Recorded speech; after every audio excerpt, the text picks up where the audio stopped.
Today is March 23rd, 23. I went to Walmart 62 uh, right before 2 o'clock this afternoon. Um, some kids are walking around, and I could hear them. Well, of course we all know that you have the right to remain quiet. They couldn't drug her to get any information out. That wouldn't be legal. We at least know that, so they don't have anything. And don't say anything to her, okay? They're making it up that they had a right to do any of this. Teenagers.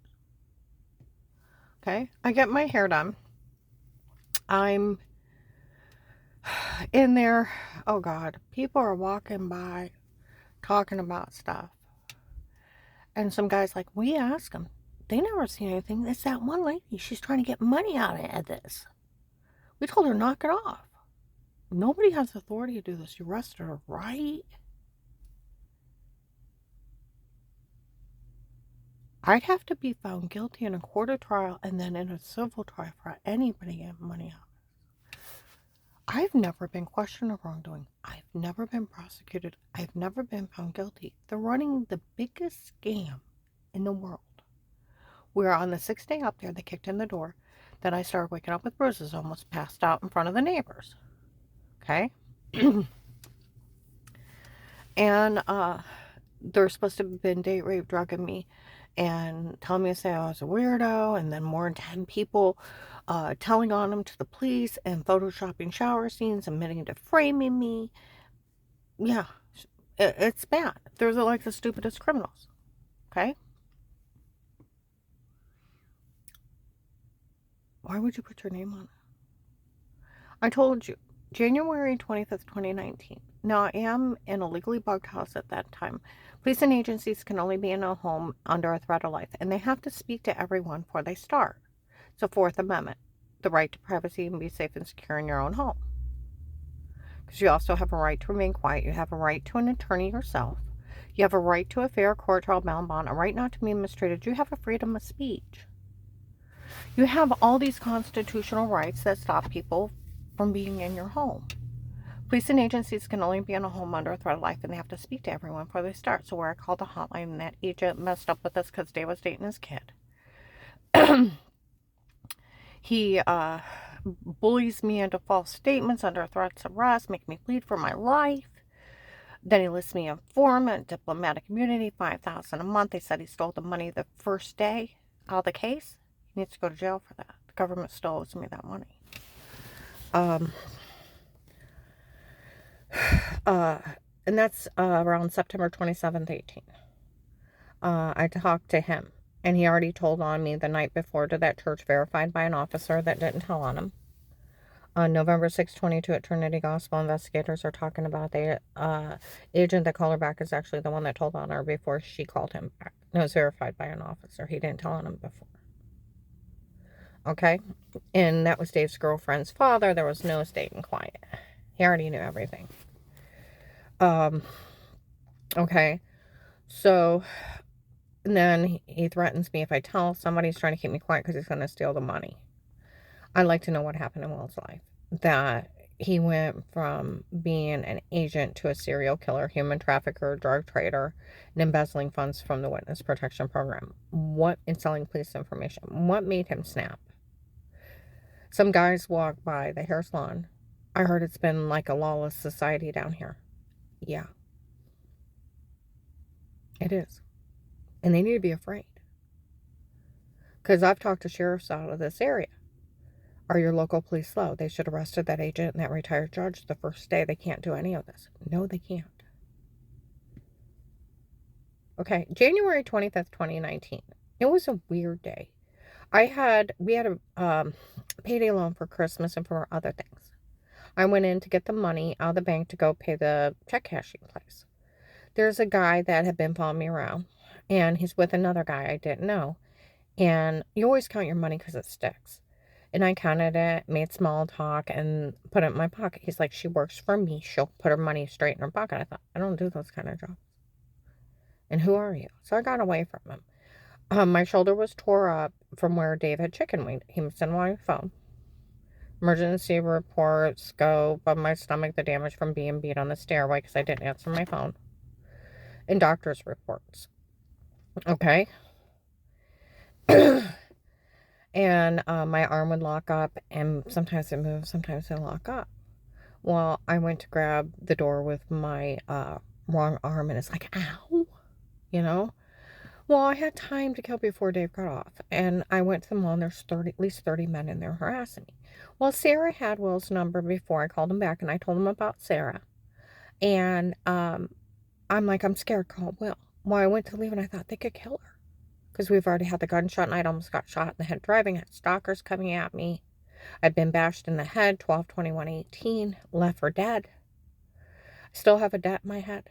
And retired Judge Pete, kid Alex admits to it the first week of January 19. There's a video in a protected custody case of them stabbing me in the neck, knocking me out, bashing my skull, beating me, and leaving me in bed. Leaving his coma on Dave's dresser. Then made up the scam of the chip to cover up big dent in my head and had people walk by and have their phone ding. That wasn't funny. He did that. Okay. Yeah, you left her home there. Well, I had almost a naked lady laying next to me. I lucky I only combed her hair. He was doing more than combing my hair. He saw me down when they left all those marks all over me. And they done them in my skull. It was part of that attempted murder in protected custody. Well, January 25th, 2019, I go from the bank to the check cashing place, and then I go from there to the mall, and I told you there was those men harassing. I was going to have Sarah call Will, and I told her to stay out of it because I was afraid they'd hurt her. And I leave, and I go down to my daughter-in-law Dixie's. Those bad trucks are swarming, and she's trying to get me to go for a ride and talk to her, and I said, trust me, a ride will not fix this. We go down to AJ Tacticals. It was a shooting place across from Massillon Police Department. Some idiot man comes in and said, I want to see her shop here. And the guy starts laughing and said, trust me, she has nothing to worry about. They're trying to scare me into not telling what Dave got caught on police surveillance, that they had went to the wrong house and how they killed two, and they were in the tent to kill me. And there's a video of me hiding on the floor, and he bragged to my daughter-in-law Dixie. We had that gunfire. They went to the wrong house, and it was target practice. If I was going to run, they were going to shoot me. And there's a video of him caught with the shooters. And they broke in the old lady's apartment, discharged guns. Good thing she was in the hospital. Okay? And the guy's like, trust me, she has nothing to worry about. There's a video of me hiding on the floor not to get killed. Laser lights into the living room and lights crossing out back and gunfire exploding while I'm covering my ears. It was horrifying. Okay? Well, we leave and we go up to Ravenna, and people are swarming us. I mean, literally swarming. Dudes like this. And I'm like, what? Well, next time they're supposed to come up and kill me. So I slipped my gun under my purse, and I got my hands on top of my purse. I'm like, oh my God, is he going to pull over and let them kill me? Well, nothing happened. So I put it back in my purse, and we got home, and he's running by the bathroom like a chicken with his head cut off. And I'm soaking in the tub trying to soak my sore shoulder. And I get out, and I get in my bedroom, and I lay the gun on the floor, and I'm like, God, help me, I'm so scared. And I hear knocking at the door. Some man showed up, and it echoes through the house. The police already knew she was innocent before. They were talking about it at the station. Some guy was bailing his guy out from a team. He said, if she's innocent, I'll pay a fine or bail. I said, no, the police already knew she was innocent before. And they never want to arrest her. They knew somebody else did something wrong before.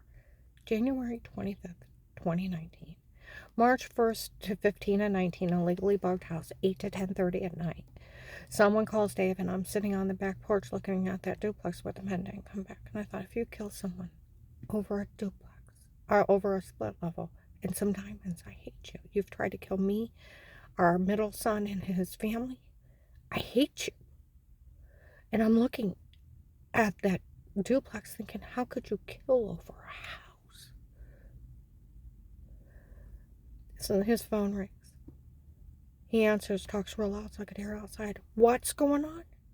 It's a real life case of how to get away with murder. She'll realize it. Oh, I realize it. They're pulling the biggest scam. They're human trafficking. March 1st, 2023. It should be that day. I'm in Walmart 62. I'm in the nail polish aisle. And some lady walks by and said I could watch her for her head injury that from this case. You tell them. I don't want anything to do with this. I found out they're taking the case's money and human trafficking people. I look up and it says reporting. That's okay. I was talking to the girls in the hair salon and they caught an employee breaking the law and telling people stuff in the store. They have tape and audio in every aisle. These people have admitted to human trafficking. That they framed me November 18, 22. The Eric that's a wanted stalker comes in November 18, 22, 2 to 6 p.m. by the hair salon. All the tapes before were him and not, it was me and not her. It was my idea to come up with it, my idea to say it, my idea to do it, for all these people to turn on her, and they actually fell for it. Ha, ha, ha, ha, ha. Well, if it was only you, I could take care of it. I know it's that bad, and they still fell for it. Okay? November 24th, 22, the nurse to the Lady Canton officer. We all heard that that Eric made fun of us for falling for this. Nobody should say a word to her again. The lady officer replies to her, well, the agent that bullied her into saying she was lying when she wasn't. And they're going on about the case. And it's so bad that no one's ever said anything bad about her before. And they need to realize how not funny this is. My whole family spoke highly of me. I was found innocent of everything in 18. This is the biggest scam in the world. They told people they took their drug confessions and their stocking tapes where they left bruises on me. And you're sleepwalking. Okay? And I didn't talk to anybody. And they photoshopped a shower scene, admitted more than 10 people already went to the police on the drugs, the photoshopping. And hold on, last year, they already knew I was framed. Minute even framing me, March 24th, 22. You framed her before? Yeah, we framed her before. Shame on you. I know, I found out those people even raped her. I felt bad about everything. You should. The neighbors heard. They sold the login. I went out to my clients. About 10-15 minutes away, we all heard that bastard admit to frame me. They sold the protected custody case by Thanksgiving of 18. Will found a different way of making money out of this case. He's going to sell the login for $25 a pop. And then everybody has it. Me being raped, tortured, bashed in the back of the head, almost shot in the head driving in the first 45 days. Gunshot night, Dave caught with the shooters. They break in the wrong house. And I had to hide not to get killed. Well, they got laser lights in the living room, lights crossing out back, gunfire going off like crazy. And then sirens in the distance. And then Dave met up a legally bugged house with the shooters right for Christmas 18. You went to the wrong house. We know. She's nothing but target practice. We seen her through a monitor. She's up to something. He said that figures. Next time we'll come up and kill her. We'll take care of it once and for all. We shot a man that was sleeping in where it took us several minutes to find him, where we finished him off in a back room. We knew he liked her and wanted to meet her when this is over. And we shot a man in the head that was running. We're going to say a neighbor did it by mistake, and I'm paralyzed on the floor with fear. Next day, we get in a big fight, and I hit the wall, and I'm running through the backwoods, and all the male nurses, the house before mine, I think it was the son, white man with black hair and a black beard, tried to grab me. And Dave's running after me, having an affair. I turned around, I said, I never seen him before in life. He ran back in the house. And,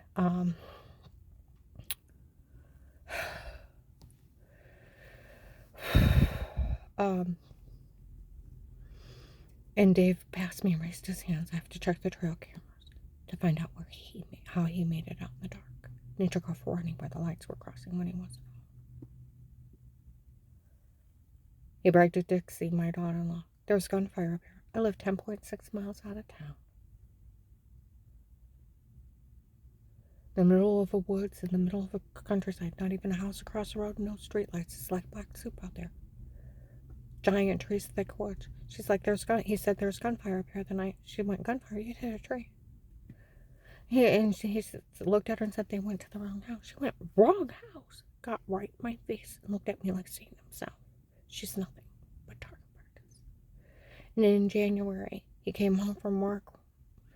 On the weekend, he crossed his arms and looked at me. He said, Karen, you don't realize it. You die at my choosing. By February, March of 19, Walmart 62 by the hair salon, there's a guy standing outside. She talks in riddles, so no one understands her. She refers to her husband as playing God. The lady responded, I don't understand. Who's God? She said, what? I don't understand. He said, God holds life and death in his hands. Her secret is her husband's trying to kill her. Is that what's going on?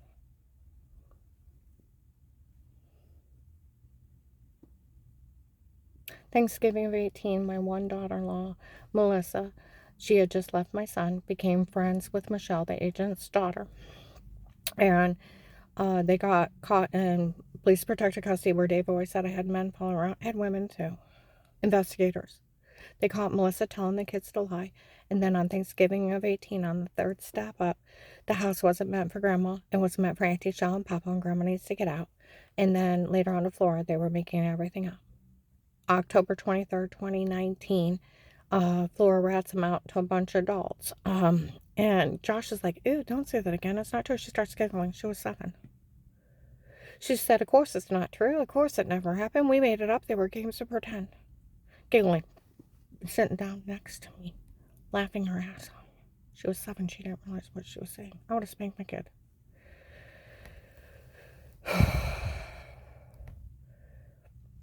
The police said came up to me. Melissa's so stupid. She made everything up when you were fishing with Dave. She's actually that stupid. She didn't check where you were. Her first lie is she was in it with that guy that broke in and drugged me and told me the wrong nightgown. The second lie, they came upstairs on the 4th and they were supposed to look through a cracked bathroom door and I was supposed to be weird with myself, and I could debunk that in 5 seconds. I taped several people of they didn't come upstairs, and they're the same thing the police have. And I was outside with Jen, John, Noah, and Dave, and Gabe, and I had a split level, and we were sitting on the front porch while they're having pillow fights in the basement. They're only there like an hour. They took 2 bites of the food, ran to the basement, and had pillow fights. And when we could hear the laughter of the children outside. Do you ever have one of those moments when your heart takes a picture of your family? I had worked so hard on that house, and it was supposed to be a retirement home, and my family's up there enjoying it. And you could hear the children's laughter outside. And Dave and John and Noah are playing ball, and Gabe's riding around on the lawnmower. And you could hear the laughter from the children in the basement. There was a sectional down there, a couch, and there was a TV, a bathroom, the puppies. You could hear them giggling and playing. We got too warm and we went to go inside, and they left through the basement door and didn't say goodbye because he was in a hurry. Daniel, my one grandson, police were all swarming us, and we were talking about it, and he said, I said, that day was so wonderful. I said, I know you guys didn't come back upstairs out, from having pillow fights. He's like, I know that, Grandma.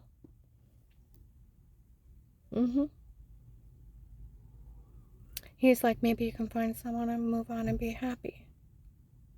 Like you were that day.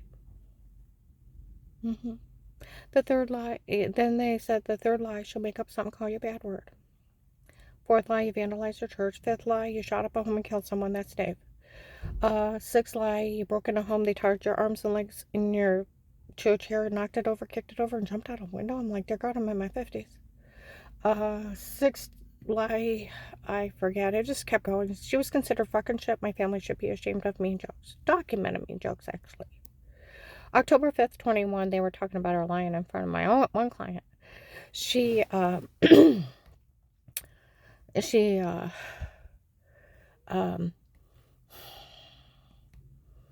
were in there, they're like, we don't want Melissa to get no money out of this. That's okay. They knew they made everything up. They didn't want anybody to help her. We go to leave. My client's like, who's that crazy Melissa? They're all talking about lying. I said, oh, the ex-daughter-in-law friends with ex's girlfriend made up a bunch of lies in front of the police. Had the kids say it in front of the police. She's like, she's nuts. Yeah, she can go to jail. They're just documenting mean jokes she was showing off in front of the agent's kid.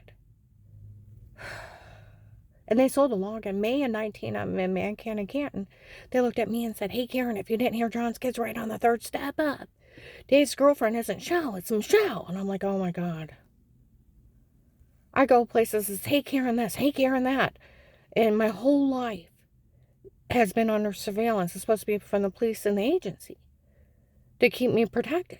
But it's been public knowledge in their entertainment, the horror these people put me through. and them having fun at the wife's expenses. They started human trafficking people. People started disappearing. It's the same. Everybody's got the same thing of the kidnapper, the big truck guys, the airbag guys. They're all in it, and they all know they're the drug traders from Florida and the other states. And they're grabbing people, and people are dying, and they laugh at me while I try to get people help. How not funny is this? And they're using the case as a scam. Some guys walked by and said, I heard it's been like a lawless society down here. It's like, yeah, you think? They raped and tortured me in police protected custody. And they sold videos of it to people. And I've had over 60 people come up and say they've seen the torture, including who was in the room. Faith Family Church, the young usher, yelled at that idiot for torturing me in July to September 19, 12 to 3:30 in the morning. There's a video of it in protected custody. I got tortured. He threatened to arrest me as a fake FBI badge. He threatened to arrest me at Faith Family Church, and that usher wouldn't have it. What you did was consider rape. You leave her alone. My one client, he's like, Karen, this is crazy. These people are admitting to drugging you and telling you to say stuff in stores, and they admit to raping you in front of people in stores. They just mock me. That's how not funny this is. And people laugh at me for being their victim they left alive, that they torment for fun. I was found innocent of everything. They try to blame Nanny and John for the shower scene in the other room, where even though Eric confessed November 18, 20 to all the tapes before were me and not her, it was my idea to come up with it, my idea to do it, my idea to say it for all these people to fall for, to turn on, and they actually fell for it. Inside Walmart 62, they got him.